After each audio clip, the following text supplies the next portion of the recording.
Hi, everyone. Going to take a crack here at bringing some value in a slightly different way for everybody. I realize when you're on an improvement journey, sometimes it ebbs and flows, and there's moments where things just aren't exciting and you're not hitting on all cylinders and really tracking improvements and getting things done. With that being said, when you do come back to it and you are energized and empowered and engaged and focused on getting some improvements done, sometimes you forget about some of the tools and principles that are out there that really help. So, I'm trying to create these little videos, put them out weekly that cover different topics, just slight nuggets of different topics, not full learning, but smaller portions that are more digestible. So, today I want to talk about voice of the customer and focusing really on that internal downstream customer and getting data through surveys. So there are lots of ways to get data from your internal customers, and we'll talk about those in other videos. But this one I really want to focus on using the survey tools to get data from your downstream customers. And what I want to point out or have you thinking about is really the first thing that is probably the most important if you want to get good data is they have to know why you're asking for the data.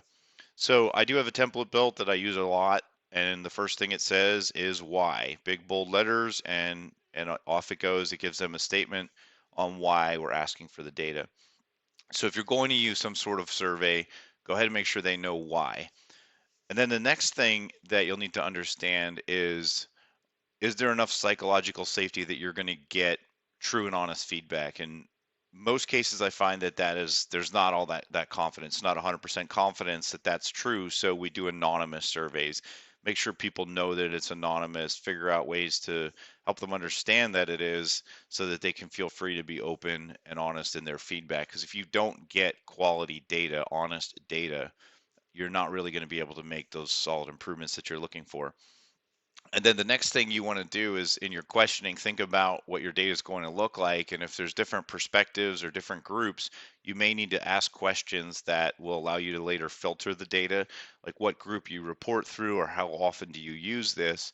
And when you actually then get to the questions that you're looking for, what I try and encourage people to do is think about what good looks like.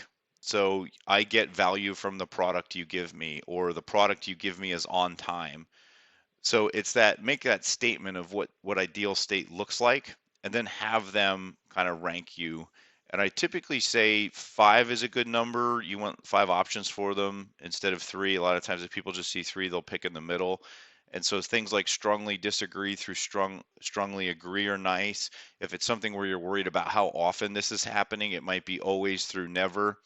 And if you have the opportunity to sprinkle a little fun in here, questions like I'd rather watch paint dry or things like that.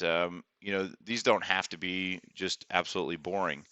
And then once you get your data back, the next tip I'm going to give is do something with it quickly. So I usually encourage people to respond the day after it closes with, "We heard you, here's some information, here's our plan." You don't have to actually go and make the improvements that first day, because a lot of them you're going to need to do some work to get it right. If there is something in there that you can do right away, do it. Say, "Here's what we did based on your feedback." But make sure that you communicate quickly with the people that were invited to take the survey that we heard you, we're doing something. So I hope this helps. Tried to keep it short and sweet, and keep improving.